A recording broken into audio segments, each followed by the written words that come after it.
Vous connaissez ma passion pour les animaux qui m'a conduit à me rendre compte qu'ils sont d'une grande sensibilité.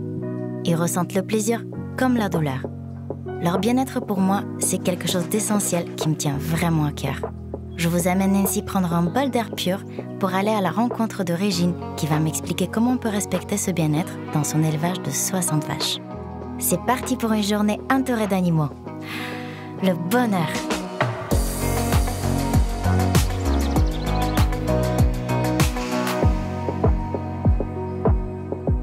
Salut Régine. Bonjour Denitza, bienvenue à la ferme.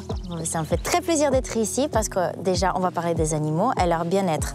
Alors je voulais déjà te demander, c'est quoi le bien-être animal? Le bien-être animal, c'est la manière dont l'animal évolue dans les conditions qui l'entourent. Donc pour ça, on regarde son aspect physique, mais aussi l'aspect environnemental. Okay. Pour répondre au bien-être animal, on doit répondre favorablement à 5 grandes libertés. Donc l'animal ne doit pas manquer d'alimentation, doit avoir à boire suffisamment, ne doit pas être dans l'inconfort, ne doit pas avoir de douleur, ne pas subir de stress et doit aussi avoir un environnement favorable à son expression naturelle. Donc tout ceci devra être fait dans la totalité des fermes françaises pour 2025. Je vais pouvoir voir si les vaches sont heureuses avec toi. Allons-y.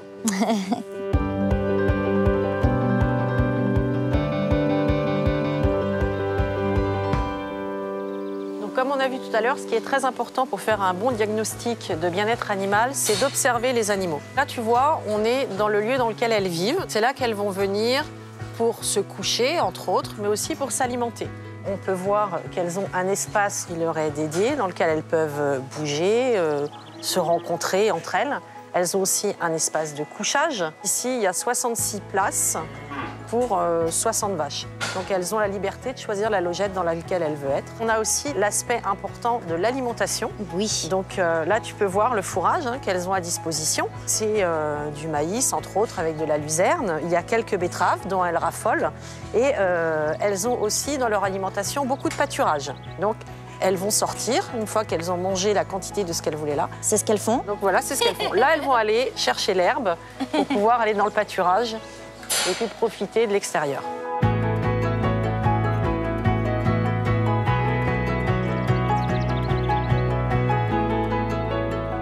Donc là, tu vois, on est au pâturage. Donc les vaches y ont accès librement.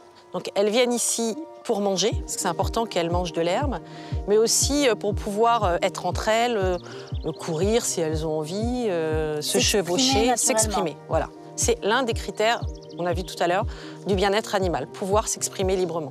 Je vois qu'elles s'expriment et je vois aussi, l'un des critères, comme on a mentionné, c'est aussi la peur de l'homme, où là on voit qu'elles s'approchent, elles sont curieuses, ça veut dire qu'elles n'ont vraiment pas peur. Parce qu'elles sont habituées à notre présence. Exactement. On circule avec elles tous les jours, que ce soit dans la stabulation, que ce soit dans le champ, et c'est aussi un moment pour pouvoir les observer. Quand on a parlé tout à l'heure de voir l'aspect de l'animal, tu vois bien là, quand on est au champ avec elles, elles sont plus tranquilles. On peut voir justement si elles ne boitent pas, on peut voir si elles n'ont pas de blessures. C'est vraiment un beau moment d'observation quand elles sont comme ça dans la nature.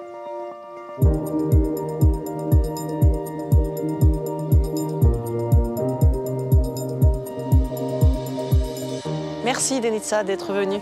Alors, merci à toi de me montrer que le bien-être animal est pris en considération dans les fermes. Ça me tient très à cœur. Moi, grand passionné des animaux, tu m'as expliqué les 5 libertés, de voir que c'est bien suivi, de savoir qu'il y a un tel diagnostic dans les élevages. C'est vraiment incroyable. Et je vois que tu traites bien, tu prends soin de tes animaux parce que ça commence avec vous, les éleveurs, le bien-être. Et ce qui est aussi très important, c'est que ce diagnostic devra être fait dans 100% des fermes pour 2025. Une très belle journée qui se finit bien avec une bonne nouvelle. Alors, merci Régine. Merci beaucoup. On pense souvent que le métier d'un éleveur laitier est de faire produire du lait à ses vaches. J'ai compris aujourd'hui que leur métier, c'est d'abord de prendre soin d'elles, que c'est une vraie vocation et qu'ils font ça avec le cœur. Régine m'a vraiment touchée.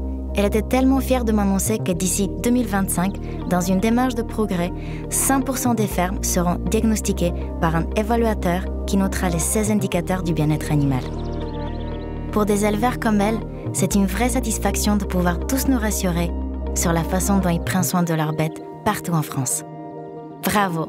Et comme le dit ce proverbe chinois, c'est par le bien faire que se crée le bien-être.